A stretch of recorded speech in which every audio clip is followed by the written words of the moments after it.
కీర్తనల గ్రంథము 103వ అధ్యాయము 8 నుంచి మనం చదువుకుందాం. యెహోవా దయాదాక్షిణ్యపూర్ణుడు, దీర్ఘశాంతుడు, కృపా సమృద్ధి గలవాడు. ఆయన ఎల్లప్పుడూ వ్యాజ్యమాడువాడు కాడు, ఆయన నిత్యము కోపించువాడు కాడు. మన పాపమును బట్టి మనకు ప్రతీకారం చేయలేదు, మన దోషమును బట్టి మనకు ప్రతిఫలం ఇయ్యలేదు. భూమి కంటే ఆకాశం ఎంత ఉన్నతముగా ఉన్నదో ఆయన యందు భయభక్తులు గల వారి ఎడల ఆయన కృప అంత అధికముగా ఉన్నది. పడమటికి తూర్పుకు ఎంత దూరమో ఆయన మన అతిక్రమములను మనకు అంత దూరపరిచి ఉన్నాడు. హల్లెలూయా. చూడండి, మనం ఆరాధించే దేవుడు, మనలను రక్షించిన దేవుడు, ఈ లోకాన్ని సృష్టించిన దేవుడు, సమస్తాన్ని కలగజేసిన దేవుడు. ఆయన యొక్క గుణాలు ఎలాగున్నాయంటే 8వ వచనములో యెహోవా దయాదాక్షిణ్య పూర్ణుడు, దయగలిగిన దేవుడు, ప్రేమ కలిగిన దేవుడు, దీర్ఘశాంతుడు, కృపా సమృద్ధి గల దేవుడై ఉన్నాడు. 9వ వచనంలో ఆయన ఎల్లప్పుడూ వ్యాజ్యమాడేవాడు కాడు. వ్యాజ్యం అంటే ఏంటమ్మా? వ్యాజ్యం అంటే ఏంటి? గొడవలు, అంతే కదా. వ్యాజ్యం అంటే ఏంటి? దేవుడు వ్యాజ్యం ఆడేవాడు కాడు. అంటే వ్యాజ్యం అంటే గొడవలు. గొడవలు ఎందుకు వస్తాయి? వ్యాజ్యం ఎందుకు ఆడాల్సి వస్తుంది దేవుడు అంటే, ఆయన దృష్టికి మనం వ్యతిరేకంగా జీవించినప్పుడు, అర్థమవుతుందా? ఆయన దృష్టికి వ్యతిరేకంగా మనం జీవించినప్పుడు దేవుడికి ఏమొస్తుందంట? కోపం వస్తుంది. దేవుని యొక్క కోపం ఎలాగుంటుందంటే, మనం తట్టుకోలేని కోపం. ఆయన ఎందు విషయంలో కోపపడతాడు అంటే, పాపము విషయంలో కోపపడేవాడు. పాపం అంటే ఏంటి అంటే, ఆజ్ఞ అతిక్రమమే పాపం. ఏంటంట? ఆజ్ఞ అతిక్రమం. ఏంటి ఆజ్ఞ అతిక్రమం? ఆజ్ఞ అంటే ఏంటి? దేవుడు చెప్పే మాటలు, దేవుడు నీకు చెప్పే ప్రవర్తన, దేవుడు నీకు చెప్పే మాటలు. ఆ మాటల్లో దేవుని యొక్క కట్టడలు ఉన్నాయి, ఆ మాటల్లో దేవుని యొక్క ఆజ్ఞలు ఉన్నాయి, ఆ మాటల్లో దేవుని యొక్క విధులు ఉన్నాయి. ఆ మాటకు మీరు తప్పితే దేవునికి ఏమొస్తుందంట? కోపం వస్తుంది. అంతే కదమ్మా. కాబట్టి దేవుని యొక్క కోపం ఎలాంటిదంటే, చాలా తక్కువ టైంలో ఉంటాయంట.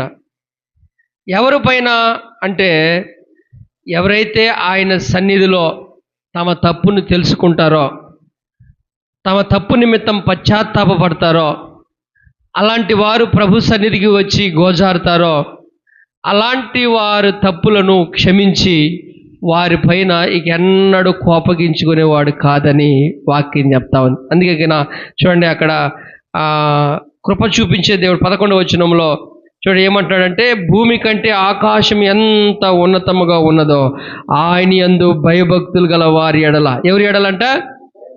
ఎవరి ఎడలంట? భయభక్తులు కలిగి. అంటే మనం చేసిన దేవునికి వ్యతిరేకమైన ఏ పనులైతే చేశామో, దేవునికి కోప పుట్టించే ఏ పనులైతే మనం చేశామో, దేవుడు మనసుకు ఇష్టం లేని పనులు ఏదైతే చేసి మనం పాపం చేశామో, దేవుని ఆజ్ఞకి ఏదైతే వ్యతిరేకంగా మనం పాపం చేశామో, అది గ్రహించి ఆయన సన్నిధిలో మనం గోజారి దేవా క్షమించు అని ప్రాధేయపడి మరెన్నడూ దాని జోలికి పోకుండా ఎవరైతే దేవుని యందు భయభక్తులు కలిగారో అలాంటి వారి పైన దేవుని కృప ఎలాగుంటుందంట? చూడండి, ఎలాగుంటుందంట? భూమి కంటే ఆకాశం ఎంత ఉన్నతముగా ఉన్నదో ఆయన యందు భయభక్తులు గల వారి ఎడల ఆయన కృప అంత అధికముగా ఉంటుంది. హల్లెలూయా చెప్పండి గట్టిగా. అంటే అలాంటి వారిపైన దేవుని కోపం ఎలాగుంటుందంట? చాలా తక్కువ టైంలో ఉంటుంది. నువ్వు వచ్చినప్పుడల్లా నువ్వు చేసిన పనిని బట్టి నీ ముందు పెట్టి, నువ్వు పలానా రోజు తప్పు చేశావు, పలానా ఈరోజు ఈ చేశావు అని దేవుడు ఎప్పుడు నీ ముందు పెట్టి నిన్ను కోపగించుకొని నిన్ను గద్దించేవాడు. ఎందుకు? ఎప్పుడైతే నువ్వు ఆయన ఎదుట క్షమాపణ అడిగావో, ఎన్నడూ కూడా ఆ తప్పు నీ ముందు పెట్టి గద్దించేవాడు కాదంట. ఎప్పుడైతే నువ్వు క్షమాపణ అడిగావో అప్పుడు ఏం జరుగుతుందంటే, చూడండి 12వ వచనంలో ఏం చెప్తాడంటే, పడమటికి తూర్పు ఎంత దూరంగా ఉందో ఆయన మన అతిక్రమములను అంత దూరపరిచి ఉన్నాడంట. ఏంటమ్మా? నువ్వు ఎప్పుడైతే నీ పొరపాట్లు, నీ తప్పిదాలు ఏదైతే ఉన్నాయో దాన్ని దేవుని సన్నిధిలో నువ్వు ఒప్పుకొని దాన్ని విడిచిపెట్టినప్పుడు దేవుడు ఏం చేస్తున్నాడంటే, తూర్పుకు పడమర అంతమ్మా, పడమటికి తూర్పు ఎంత దూరంగా ఉందో అంత దూరంగా నీ పొరపాట్లు, నీ అతిక్రమాలు, నీ పాపములన్నీ కూడా అంత దూరంగా ఎత్తేసి పడేస్తున్నాడు. ఇక నిన్ను గుర్తుపెట్టుకుంటాడా? నీ తప్పులు గుర్తుపెట్టుకుంటాడా? ఎక్కడ పడేశాడంట? ఎంత దూరం అంట? పడమటికి తూర్పుకు ఎంత దూరంగా అంత దూరం ఎత్తి పడేశాడంట. నువ్వు వచ్చినప్పుడల్లా ఇక నీ తప్పులు గుర్తుపెట్టుకోడు దేవుడు. ఆయన ఎలాంటి వాడంట? చూడండి 8వ వచనంలో, దయా దాక్షణ్య పూర్ణుడు. హల్లెలూయా చెప్పండి గట్టిగా. దయా దాక్షణ్య పూర్ణుడు, దీర్ఘశాంతుడు, కృప చూపించే దేవుడు. నిన్ను క్షమించిన తర్వాత మరి ఎన్నడూ దేవుడు నీ పొరపాట్లు గుర్తుపెట్టుకునేవాడు కాడు. నిన్ను ప్రేమించేవాడు, నిన్ను జాలిపడేవాడు, నిన్ను కరుణించేవాడుగా ఉన్నాడు, కానీ ఎల్లప్పుడూ వ్యాజ్యమాడేవాడు కాడు. అటని చెప్పి మనం కావాలని చేసి తప్పులో పడితే, కావాలని దేవుడు వద్దన్నా చేస్తే, దేవుడు చేయొద్దన్నా చేస్తే, ఇకెన్నడూ నీ ముఖం కూడా చూడంట దేవుడు. అర్థమవుతుందే? ఒకసారి పేతురు రాసిన పత్రికలు రండి. దేవునికి వ్యతిరేకమైన పనులు చెప్పినా కూడా నువ్వు చేస్తే, చెప్పినా కూడా దానికి లోబడకపోతే, చెప్పినా దానికి విధేయులు కాకపోతే, చూడండి ఎలాగుంటుందో పరిస్థితి చూడండి. అంటే పేతురు రాస్తాడు ఈ మాట. చూడండి 2వ అధ్యాయం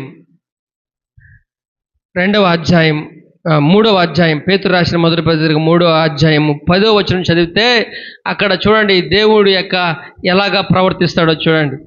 జీవమును ప్రేమించి మంచి దినములు చూడగోరువాడు చెడ్డదాన్ని పలక్కుండా నీ నాలుకను, కపటపు మాటలు చెప్పకుండా తమ పెదవులను కాచుకొనవలెను. అతడు కీడు నుంచి తొలగి మేలు చేయవలెను, సమాధానము వెదకి దాన్ని వెంటాడవలెను. ప్రభు కన్నులు నీతిమంతుల మీదను ఆయన చెవులు వారి ప్రార్థన వైపు ఉన్నవి, కానీ ప్రభు ముఖము కీడు చేయవారికి విరోధంగా ఉన్నాయి. అర్థమవుతుందమ్మా? దేవుడు ఏం చెప్పాడు? ఆయన మాటకు నువ్వు లోబడకుండా నీ నాలుగు నువ్వు జాగ్రత్త కాపాడుకోకపోతే, ఇష్టం వచ్చినట్లు బూతు మాటలు, ఇష్టం వచ్చినట్లు అబద్ధపు మాటలు, ఇష్టం వచ్చినట్లు మోసపూర్చి, ఇతరులు మోసపూర్చి నువ్వు మరలా దేవుని సన్నిధికి వచ్చి నువ్వు ప్రార్థన చేస్తే, నేను చేయొద్దన్నాను కదా ఎందుకు చేస్తాను అని దేవుడు ఏం చేస్తాడంట? తన ముఖాన్ని ఏం చేస్తాడంట? ఏంటమ్మా? ఏం చేస్తాడంట? చూడక నీ ప్రార్థన వినడక. అదే అంటూ ఉన్నాడు. 12వ వచనం చదవండి. ప్రభు కన్నులు నీతిమంతుల మీద, నువ్వు నీతిగా జీవిస్తే, నువ్వు ఇతరులకు మేలు చేసేవాడుగా ఉంటే, ఇతరులకు దేవుడు చెప్పినట్లుగా సహాయం చేసేవాడుగా ఉంటే, వాళ్ళ మోసపరచకుండా నువ్వు జాగ్రత్త పరచుకుంటే దేవుని ముఖము నీ పైన ఉంటుందంట. అయితే ఏమంటున్నాడు? ప్రభు కన్నులు నీతిమంతుల మీదను ఆయన చెవులు వారి ప్రార్థన. నువ్వు ఎప్పుడైతే ప్రార్థిస్తావో దేవుడు వింటాడు. ఎప్పుడైతే నీకు సమస్యలు వస్తుందో దేవుడు నీ ప్రార్థన ఆలకించి సమస్య తీర్చడానికి నీ దగ్గరకు వస్తాడు ఆత్మస్వరూపుడిగా. ఎప్పుడైతే నువ్వు ప్రార్థన చేసావో, శోధనలో ఉన్నప్పుడు నువ్వు తప్పిస్తాడు, నువ్వు బాధల్లో, వ్యాధుల్లో, సమస్యలో ఉన్నప్పుడు. అయితే ఏమంటున్నాడు ఇక్కడ? కానీ ప్రభు ముఖం ఎలాగుందంట? కీడు చేసేవారికి. ఎవరికి చేస్తావు నువ్వు కీడు? దేవునికి చేస్తావా? మనుషులకు చేస్తావా? దేవునికి చేస్తావా? మనుషులకు చేస్తావా? చెప్పండి అమ్మా. దేవునికి చేస్తావా? మనుషులు చేస్తావా? మనుషులకు చేస్తే ఎవరు రియాక్ట్ అవుతున్నారు ఇక్కడ? అర్థమవుతుందా? నువ్వు మనుషులు చేసేదేమో ఎవరికి? మనుషులకు చేస్తావు. నువ్వు మోసం అంతా ఎవరికి చేస్తావు? మనుషులకు చేస్తావు. అయితే ఇక్కడ రియాక్ట్ అయ్యేది ఎవరు? దేవుడు రియాక్ట్ అవుతా ఉన్నాడు. ఏమని? నువ్వు ఎప్పుడైనా కీడులో పడితే, ఎప్పుడైనా సమస్యల్లో పడితే, ఎప్పుడైనా వ్యాధుల్లో పడితే నీ ప్రార్థన ఏం చేయడు? వింటాడా? నీ సహాయానికి వస్తాడా? అందుకే ఏమంటాడు? కీడు చేయు ఏమంటాడు, ప్రభు ముఖము కీడు చేయు వారికి ఆయన ముఖమే నీ వైపు ఉన్నదంట. అయితే దేవుని ఎదుట క్షమాపణ అడిగి దాన్ని ఒప్పుకొని దేవునికి మన పొరపాట్లన్నీ ఒప్పుకున్నప్పుడు దేవుడు ఎలాంటి వాడంట, నీ తప్పులన్నీ క్షమించి నీ పొరపాట్లన్నీ క్షమించి నీ పైన దయ కలిగి చూపించే దేవుడు. అయితే మాటి మాటికి దేవుడు చేయొద్దన్న పని జోలికి నువ్వు వెళితే మాత్రము ఆయన ముఖము నీ వైపే ఉండదంట. హల్లెలూయా. అర్థమవుతుందా? కాబట్టి ఈనాడు దేవుని యొక్క కోపం దేనిపైన ఉంటుందంటే, నువ్వు ఆయన మాటకి కానీ వినకపోతే కోపగిస్తాడు ఆయన. ఆయన కోపం ఎంత భయంకరంగా ఉంటుందో నిలబడలేం, మనం తట్టుకోలేం ఆయన కోపం మీద మనం పడితే. అయితే ఆయన కోపము కొన్ని క్షణాలే ఉంటుందంట, నిమిషం మాత్రమే ఉంటుందంట. ఎవరిపైన అంటే దేవుని యందు భయభక్తులు కలిగే వారిపైన. మనము భయభక్తులు కలిగి మనం చేసిన దాన్ని మనమే అసహించుకొని, మనం చేసిన పాపానికి మనం అసహించుకొని ఆయన సన్నిధిలో గోజారితే దేవుడు కృప చూపించే దేవుడు అంట. హల్లెలూయా. కాబట్టి ఆయన కృప ఎలాగుంటుందంటే, భూమి కంటే ఆకాశం ఎంత ఉన్నతంగా ఉంటుందో ఆయన యందు భయభక్తులు గల వారిపైన ఆయన కృప అంత అధికంగా ఉంటుంది. ఆయన దగ్గర వేషాలు వేస్తే కుదరదు. అర్థమవుతుందా? వేషధారులు అంటే ఆయనకు ఇష్టం లేదు. వేషధారులు అంటే దేవుడు కోపగిస్తాడు. మత్తయి సువార్తలో ఆ వేషధారుల గురించి గద్దిస్తాడు. అలాంటి వారుగా మనము ఉండకుండా జాగ్రత్త పడాలి. పిల్లలు చెప్పండి గట్టిగా. కాబట్టి దేవుని యందు భయభక్తులు కలిగే వారిపైన ఉండాలి. ఆయన గుణాలు మనం చూస్తే ఆయన కనికర సంపన్నుడు. ఆయన గుణాలు చూస్తే ఆయన ప్రేమ కలిగిన దేవుడు. ఆయన ఎల్లప్పుడూ వ్యాజ్యమాడేవాడు కాదు. నీ పొరపాట్లు క్షమించాక, నీ తప్పులు క్షమించాక ఎప్పుడు దాన్ని నీ ముందు గుర్తుపెట్టి నిన్ను గద్దించేవాడు కాడు. కాబట్టి ఈనాడు మనం దేవునికి ఏదైతే వ్యతిరేకంగా ఉందో దాని జోలికి పోకుండా, అది మాటల వ్యవహారము కానీ క్రియల వ్యవహారము కానీ దేవునికి అయిష్టమైన జోలికి మనం పోకుండా మనం జాగ్రత్త పడాలి. అలా చెప్పండి గట్టిగా. కాబట్టి రండి, కీర్తన గ్రంథంలో ఏమంటాడంటే, ఆయన యొక్క కృప అంత అధికముగా ఉన్నది, ఎప్పుడు వ్యాజ్యమాడేవాడు కాదు. 10వ వచనంలో చెప్పిన మాటను మనం గమనిస్తే చూడండి, మన పాపమును బట్టి మనకు ప్రతీకారం చేయలేదు, మన దోషమును బట్టి మనకు ప్రతిఫలం. పాపం ఎవరిదంట?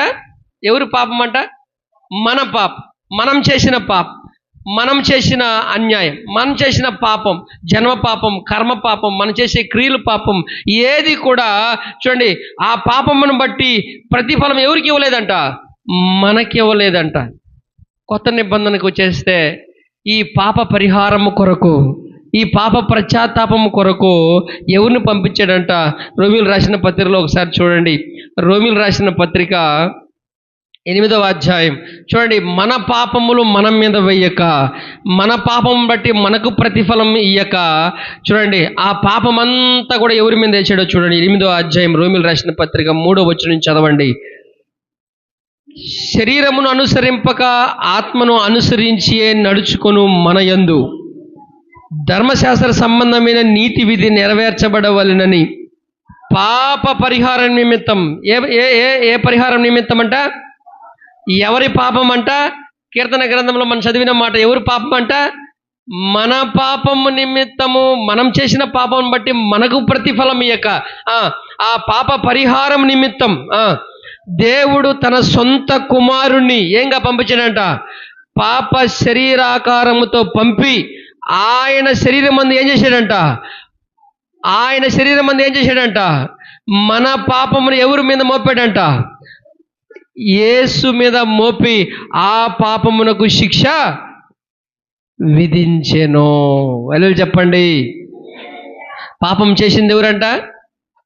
అది అతిక్రమం వల్లనో, లేకపోతే మనం చేసిన క్రియల రూపంలో, లేకపోతే జన్మ పాపంలో ఆదాము నుండి వచ్చిన పాపం ఏదైతే ఉంది, అన్ని సమస్త రకరకాల పాపములన్నీ కూడా భరించాల్సింది ఎవరంట? అమ్మ ఇక్కడే ఉన్నారా? భరించాల్సింది ఎవరంట? మనం భరించాలి. కానీ మనకి మారుగా ఎవరిని ఆ యొక్క శిక్ష మోపాడంట? ప్రభు అయిన యేసు క్రీస్తు మీద ఆ శిక్షను మోపి నీకు నాకు ఆ పాపము వల్ల వచ్చే శిక్ష లేకుండా దేవుడు తప్పించాడు. హల్లెలూయా చెప్పండి గట్టిగా. హల్లెలూయా చెప్పండి గట్టిగా. కాబట్టి ఆయన కృప ఎంత గొప్పదో మనం గ్రహించాలి. నీ తప్పు నీ మీద మోపక, నా తప్పు నా మీద మోపక, మనందరి నిమిత్తం యేసును బలిగా ఆయన శరీరంగా ఈ లోకానికి పంపించి ఆయన శరీరం మీద ఆ శిక్ష విధించాడు. కాబట్టి నిన్ను దేవుడు ఎంతగా ప్రేమించాడో, నిన్ను ఎంతగా నీపైన కరుణ చూపించాడో, నువ్వు అనేక సార్లు తప్పిపోతా ఉంటే, నీ హృదయము తడలిపోతుంటే, నీ హృదయం ఆయన మాటకు లోబడకుంటే, నీ చేసిన ప్రతి పాపమును బట్టి ఆయన శిక్ష పొంది ఉన్నాడు మనందరి పక్షంగా. కొరింథీయులకు రాసిన 2వ పత్రికలో అక్కడ కూడా ఈ మాట చెప్తాడు, మన అపరాధములు మన మీద మోపక. కొరింథీయులకు రాసిన 2వ పత్రిక 5వ అధ్యాయంలో అక్కడ కూడా ఈ మాట ప్రస్తావన చేస్తాడు. 5వ అధ్యాయంలో చూడండి, 19వ వచనం చదవండి. 19వ వచనం, అదేమనగా దేవుడు వారి అపరాధములను వారి మీద మోపక. చూడండి, ఎవరి అపరాధములంట? మనుషులమన్నా మన అపరాధములు. మన అపరాధములు ఎవరి మీద మోపలేదంట? ఎవరి మీద మోపలేదంట? ఏమ్మా గట్టిగా చెప్పండి. మన మీద మన అపరాధాలు మామూలుగా ఎవరి మీద రావాలా? ఏమా మనం ఏదైనా తప్పు చేస్తే కోర్టులోకి హాజరైతే మన తప్పులు ఇంకొకరు భరిస్తారా? నీ శిక్షను బట్టి నువ్వే భరించుకోండి అని నీ మీద శిక్ష పడుతుంది. అయితే పాపము భయంకరమైనది. పాపమునకు వచ్చే ప్రతిఫలము భయంకరమైనది. ఆ పాపముకు వచ్చే పరిహారం మనం కానీ గమనిస్తే అగ్ని ఆరదు, పురుగు చావదు. అదే భయంకరమైన శిక్ష. నిత్యము అగ్నిగుండమే. ఆ అగ్నిగుండము ఎంత భయంకరమైనదో దేవుడు తన వాక్యంలో రాయించాడు. లాజరు, ధనవంతుడు ఇద్దరూ చనిపోయారు. ఒకరేమో అబ్రహాం రొమ్మును ఆనుకున్నాడు, మరొకడేమో నరకానికి వెళ్ళాడు. అక్కడికి వెళ్ళి ఏం చెప్తున్నాడు? ఇక్కడ నేను యాతన పడుతున్నాను. ఒక యాతన పడే స్థలం. అది దేన్ని బట్టి వస్తుంది అంటే పాపాన్ని బట్టి వస్తుంది. అది అక్కడికి మాత్రమే కాదు, అది మనం ఈ భూమిని విడిచిపెట్టిన తర్వాత సంగతి. అయితే ఈ పాపములో ఉంటే ఈ భూమి మీదనే ఎన్నో నష్టాలు మనం పొందుతాం. పాపములో వచ్చే ప్రతిఫలం. పాపము నిన్ను ఈడ్చుకుపోతుంది. పాపము నిన్ను చెరపట్టుకుంటుంది. పాపము నిన్ను స్వతంత్రునిగా చేయదు. పాపము నిన్ను బందీలుగా చేస్తుంది. నీకు సమాధానం ఉండదు పాపములో. అయ్యా అర్థమవుతుందా? పాపము ఏదో అనుకుంటాం. పాపములో ఉన్న మానవునికి ఏముండదంట? సమాధానం ఉండదు. ప్రభు అన్నాడు ఒక మాట, ఏమన్నంటే, ప్రయాసపడి భారం మోస్తున్న సమస్త జనులారా నా యొద్దకు రండి. భారం అంటే ఒక బరువు వారి మీద. ఏమా ఒక భారం అనేది పాపముతో ఉన్న మనుషునికి వారి పైన ఉంది ఒక భారం. ఏ భారం అది? పాప భారము. ఆ పాపపు భారాన్ని దించడానికే యేసు ప్రభు ఈ లోకానికి వచ్చాడు. నీకై నువ్వు దించుకోలేవు ఆ భారం. ఒక బరువు మన మీద ఉంటే మనం సంతోషంగా ఉంటామా? ఒక బరువు మన నెత్తి మీద ఉంటే మనం సంతోషంగా ఉంటామా? ఎప్పుడైతే ఆ బరువు దింపేదాకా, ఆ దింపిన తర్వాత ఏమంటాం? అమ్మయ్య అంటాం. అవునా కదా? పాపపు భారం నిన్ను వేదన గురి చేస్తుంది. పాపపు భారం నిన్ను నష్టాల్లో ఉంచుతుంది. నువ్వు కష్టపడే కష్టార్జితం నువ్వు అనుభవించకుండా చేస్తుంది పాపం. అర్థమవుతుందా? నువ్వు సంపాదించేది వేరొకడు అనుభవిస్తాడు. అది ఎటు పోతుందో తెలియదు. వచ్చేదేమో అంతా వస్తుంది, కానీ పోయేదేమో 4 దారులు. కనిపించదు. ఇవన్నిటికీ ప్రభావం ఎక్కడ? పాపము. అందుకని యెహోవా యందు భయభక్తులు ఉన్నవాడు వారి కష్టార్జితం వారే అనుభవించినట్లుగా దేవుడు చేస్తాడు. హల్లెలూయా చెప్పండి గట్టిగా. కాబట్టి అలాంటిది పాపస్థితి. ఈ పాపము మన మీద మోపక యేసు ప్రభు మీదే మోపడానికి ఆయన తన కుమారుణ్ణి పంపించి ఆయన మీద మోపేశాడు. మోపి ఆయన మరణించి తిరిగి 3వ దినము లేచాడు. ఎవరైతే ఆయన యందు విశ్వాసం ఉంచుతారో వారు పాప విముక్తులై. చూడండి అదే మాట చెప్తాడు కొరింథీయులకు రాసిన 2వ పత్రిక 5వ అధ్యాయంలో. చూడండి చివరి 21వ వచనం చదవండి. 21వ వచనం చదవండి. ఎందుకనగా మనం ఆయన యందు దేవుని నీతి అగునట్లు పాపము ఎరగని ఆయనను మన కోసము పాపముగా చేసెను. చూడండి ఆయన మీద మన పాపములన్నీ కూడా మోపబడింది. ఆయన కలువరి శిలువ మీద శ్రమ పొందాడు, శిక్షించబడ్డాడు, చంపబడ్డాడు, చనిపోయిన తర్వాత 3వ దినము లేచాడు. ఆయన యందు విశ్వసించిన మనమందరము కూడా ఆయన కార్చిన రక్తము ద్వారా మనం పాప విముక్తులుగా చెందాము. హల్లెలూయా. మన పాప విముక్తులయ్యాము. అది జన్మ పాపము కావచ్చు, క్రియల పాపము కావచ్చు, అన్ని పాపములు క్షమించే దేవుడు ఆయన. హల్లెలూయా. ఆ పాపము వలన వచ్చి జీతము మరణం ఇక ఎన్నడూ లేకుండా దేవుడు చేశాడు. ఆ మరణమే రెండవ మరణం. రెండవ మరణం అనగా చనిపోయిన తర్వాత ఈ దేహాన్ని ఆత్మ విడిచిన తర్వాత మన ఆత్మ నరకానికి పోవడమే రెండవ మరణం. మన ఆత్మ నరకానికి పోవడమే రెండవ మరణం. అట్టి స్థితి లేదు మనకి. అట్టి స్థితి లేకుండా దేవుడు చేశాడు. కాబట్టి వాక్యం అంటుంది, ఆయన యందు విశ్వాసం ఉంచిన వాడు మరణములో నుండి దాటి జీవములోనికి అడుగు పెట్టి ఉన్నాడు. మరణమే రెండవ ఆ యొక్క పాపము ద్వారా వచ్చేది. కాబట్టి ఆ స్థితిని దేవుడు ఈ భూమి మీదను కొన్నిటిని దేవుడు ఆ పాపం వలన జరిగే నష్టాలను దేవుడు తీసివేశాడు. ఈ భూమిని విడిచిపెట్టాక కూడా నరకం అనే స్థితిలో నుండి మనం తప్పించేశాడు. ఎలా చెప్పండి గట్టిగా.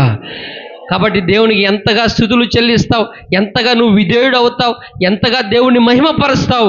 కాబట్టి నీ హృదయంలో ఆ యొక్క సంతోషం మెదులుతూ ఉంటుంది.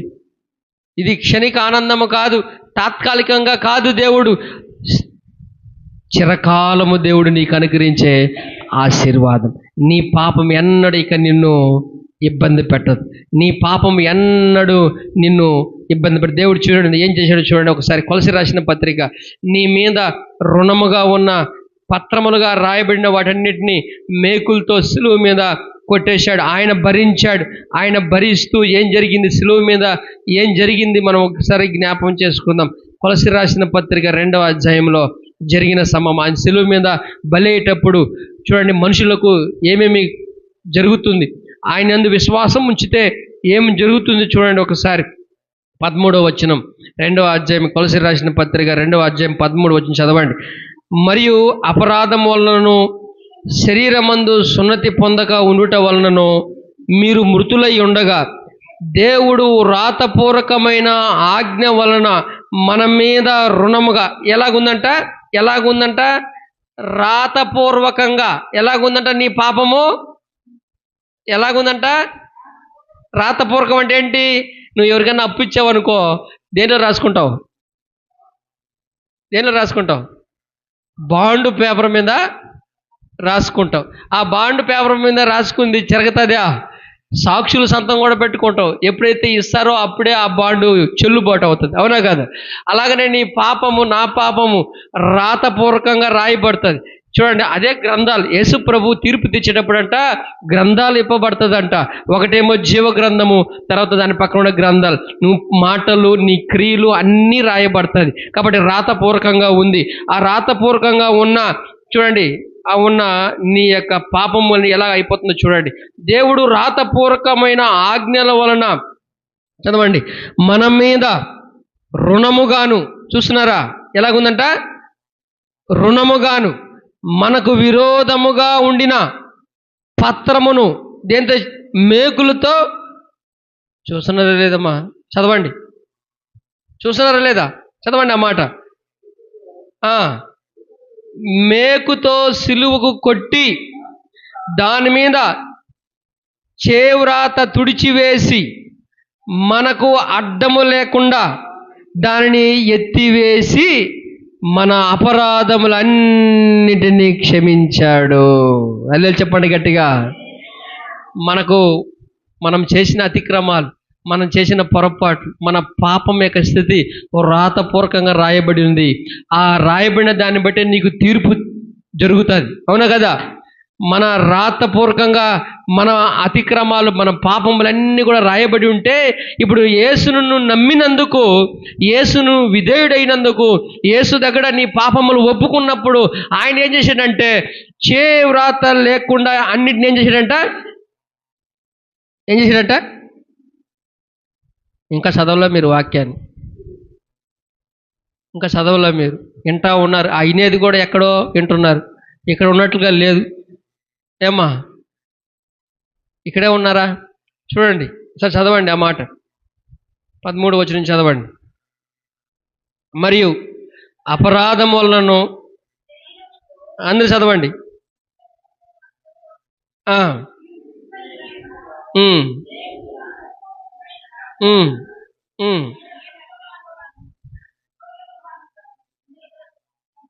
చూడండి, పత్రం ఎలాగుందంట?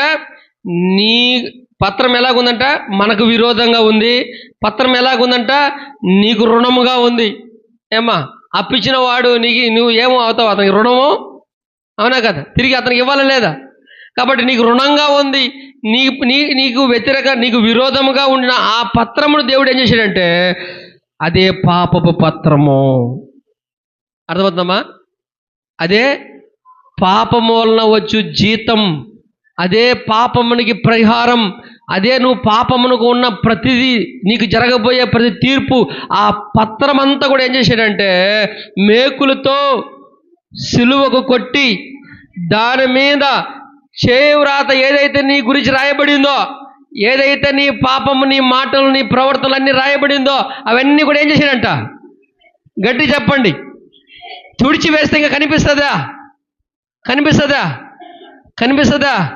కనబడదు. అడ్డము లేకుండా దాన్ని ఎత్తివేసి నీ అపరాధములన్నిటినీ క్షమించాడు. ఇక చూపించడానికి ఏమీ లేదు, ఖాళీ పేపర్ ఉంటుంది నీకు. అర్థమవుతుంది? ఏముంటుందంట? ఖాళీ పేపర్. నీకు ఏ శిక్ష పడుతుందా? నీకేమన్నా శిక్ష పడుతుందా? ఇక్కడ ఉంటే పడుతుంది, ఆ పేపర్ మీద ఉంటే. అందుకనే మనం చేసిన ప్రతి పాపములు ఆయన ఒప్పుకుంటే దేవుడు దయాదాక్షిణ్య పూర్ణుడు. హల్లెలూయా. కనికర సంపన్నుడు, ప్రేమ కలిగిన దేవుడు. ఆయన అన్నిటిని తుడిచివేసే దేవుడు.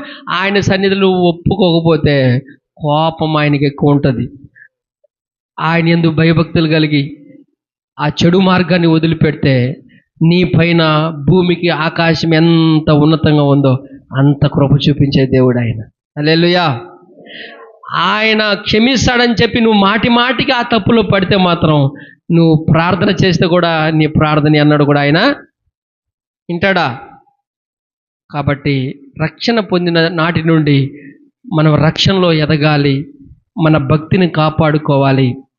దేవుడు మన పాపం మన మీద వేయకుండా తన కుమారుని పైన వేసి నీకు నాకు ఆ తీర్పు లేకుండా దేవుడు చేశాడు. నిన్ను నన్ను జీవంలోనికి అడుగు పెట్టాడు, జీవింపచేశాడు. ఆ చివరి లైన్లో చదవండి ఆ మాట. మన అపరాధములన్నింటినీ క్షమించి ఆయనతో కూడా మిమ్మల్ని ఏం చేశాడంట? బ్రతికించాడు.